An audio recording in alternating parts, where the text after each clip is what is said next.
Good day mga chinggo, and for today's video ay panibagong mini vlog na naman po tayo. Isa na naman po ang maaliwalas na araw sa inyo mga chinggo, palibasa ay mainit talaga ngayon ang panahon. And for today's video nga po pala ay magluluto nga pala ako ng paborito namin ni Yubo na adobong atay ng manok. Ito lang naman ang ulam na kahit ulit-ulitin ay ewan ko na lang kung pagsawaan namin. And sa mga sandaling ito nga po pala ay tinatanggal ko nga pala itong mga taba-taba nitong ating atay. Oy, nasa mood yan girl. Talaga namang sinisipag ako ngayon dahil kung hindi ay talaga namang hindi ko yan tatanggalin at lulutuin ko na yan ng gayaan, luhugasan ko lang ng mga ilang beses.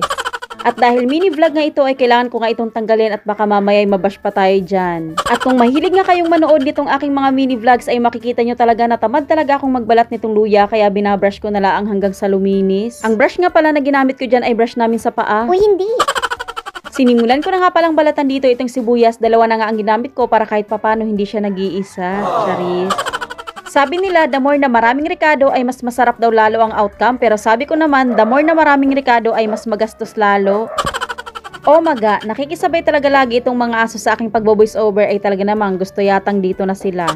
Matapos ko ang balatan itong aking couple onions ay sisimulan ko na nga pala itong hiwain. Ito talaga laging tatlo ang ating laging halos main ingredients sa ating mga lutuin, lalo sa mga adobo, bawang, sibuyas at saka luya. Meron namang mga tao na hindi talaga naglalagay ng luya sa kanilang adobo, pero ako sanay na talaga ako dahil sa summer lagi talagang may luya kapag adobo. Adobong isda, adobong manok, adobong baboy o kung ano-ano pang klase ng adobo yan. Lagi nga palang ganito ang senaryo kapag magsisimula na akong magluto kasi hinuhugasan ko talaga lagi itong support at saka itong gravy tray. At ayan na nga, nang mainit na itong aking kawali ay nilagay ko na nga itong aking mantika. Ang gamit ko nga palang mantika dito ay mantika ng baboy. At pagkatapos ay sunod ko nang inilagay dito ang bawang, sibuyas at saka luya. Pinagsama-sama ko na. Hinalo ko nga lang itong mabuti para lumabas ang kanyang aroma at maging golden brown. At nung magkagayon na nga ay inilagay ko na nga pala itong atay na walang balunan. Nasanay talaga ako noon na laging magkasama ang atay at saka balunan kapag binibili, pero ngayon hiwalay na sila. So sad.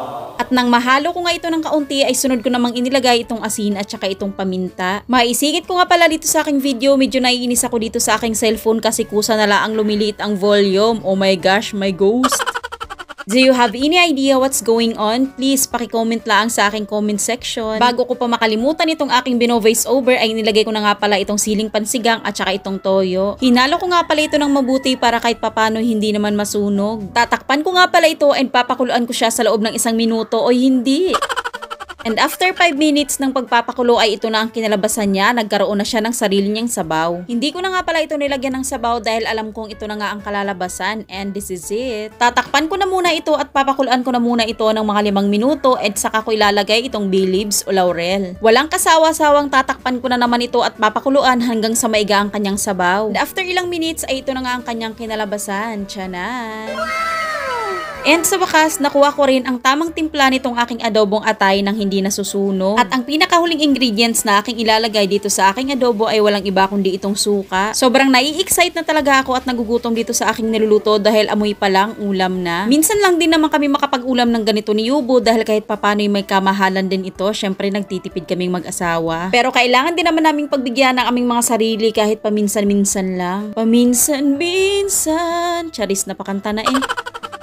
At ikinakanta ko na lang ang gutom na aking nararamdaman, pero eto na, titikman ko na this. Wow! And ayan na nga sa wakas, natapos ko na ang aking niluluto nang hindi nag-e-inventory, sabi nga ni Yubo.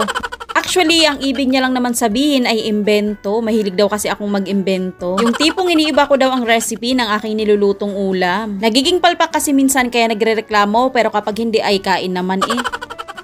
Marami pa akong mga naka-line up na video kaya follow or subscribe na for more. Thank you so much for watching. God bless.